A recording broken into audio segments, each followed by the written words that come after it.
राजधानी रांची से झारखंड प्रदेश कांग्रेस में प्रत्येक सोमवार जन सुनवाई का दौर जारी है। इसी कड़ी में राज्य के कृषि एवं पशुपालन मंत्री के द्वारा जन सुनवाई कार्यक्रम चलाया गया, जिसमें संबंधित विभाग एवं अन्य मामलों को लेकर फरियादी कृषि मंत्री के पास अपना फरियाद लेकर पहुंचे। जहां एक आए फरियादी ने व्यक्तिगत समस्या को लेकर फरियाद किया, वहीं इस जन सुनवाई में वैसे सामाजिक लोग भी आए जिन्होंने सामाजिक जन उपयोगी समस्याओं को मंत्री को अवगत कराया। जन सुनवाई कार्यक्रम में उपस्थित कृषि मंत्री ने कहा कि इस जन सुनवाई कार्यक्रम में जिस प्रकार से सामाजिक समस्याओं को लेकर लोग आ रहे हैं, ये एक प्रकार से सामाजिक दृष्टिकोण से सार्थक पहल है। अच्छी बात है कि वैसे लोग आ रहे हैं जिनको समाज से सरोकार है, जो सरकार को सहयोग करना चाहते हैं कि कहीं किसी छूटे हुए टोला में अंधेरा है या कहीं सार्वजनिक जमीन का अतिक्रमण हो रहा है, पर्यावरण पर उसका असर पड़ रहा है।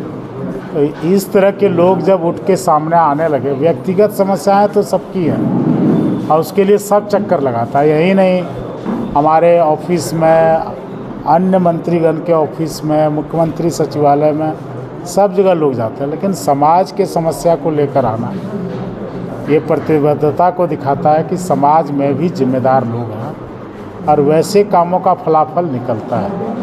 अभी जैसे मेसरा के पास से ट्रांसफार्मर का समस्या आया, अभी डुमरी में ज़मीन अतिक्रमण का समस्या आया, गैर मजरूआ ज़मीन का, और उसके साथ ही कहीं कहीं किसी विभाग में अनियमितता की बात आई तो संबंधित पदाधिकारी को, जहाँ सचिव महोदय के स्तर से होना है वहाँ, या फिर उपायुक्त महोदय के स्तर से होना है वहाँ, कहीं कहीं अपने पार्टी के पदाधिकारियों को लेकर भी बात आई कि हमें फलाने के द्वारा हमारा नज़रअंदाज किया जा रहा है ये वो।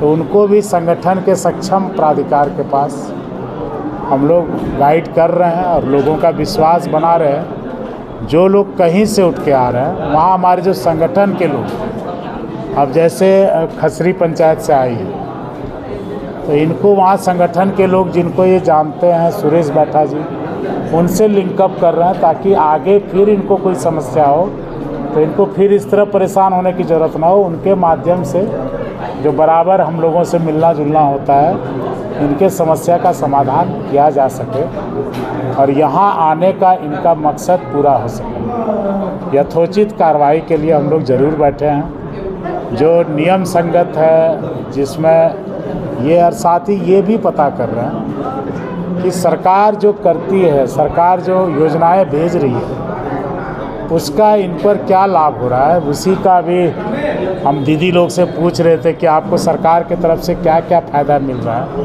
तो एक एक करके बता रहा था। उन फ़ायदों में किसी स्तर पे गड़बड़ी है तो वो भी बात सामने आ रही है। तो एक लिटमस टेस्ट भी होता है कि हम जो सोचते हैं, कैबिनेट में फैसले लेते हैं, राज्यादेश निकालते हैं, उसका लाभुक के संदर्भ में उनके नज़रों में उसका फलाफल क्या है। वहीं जन सुनवाई में उपस्थित फरियादी का कहना है कि विद्युत से जुड़े समस्या को लेकर मंत्री के पास हमने बात रखी, साथ ही इस समस्या से जुड़े संबंधित विभाग के पास अब तक के अनदेखी का विस्तृत विवरण दिया। मंत्री जी ने आश्वस्त किया है कि मुझे मामले का संज्ञान लेते हुए समस्या का हर संभव निराकरण किया जाएगा। काम होगा क्योंकि बहुत ज़्यादा जनसंख्या नहीं है, तो हमने उनको बोला भी कि सर छोटा ही ट्रांसफार्मर लगा दिया जाए, लेकिन उनके तरफ से लेटर भी एक्सेप्ट नहीं किया गया हम लोग का।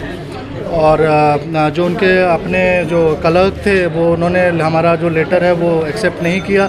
उसके बाद हम मुख्यमंत्री सचिवालय में भी, जो कांके रोड है, वहाँ पे भी हमने लेटर दिया था कि कम से कम इस चीज़ को देखा जाए। वहाँ से CMD JBNL को लेटर फॉरवर्ड किया गया, लेकिन फिर भी काम नहीं हुआ।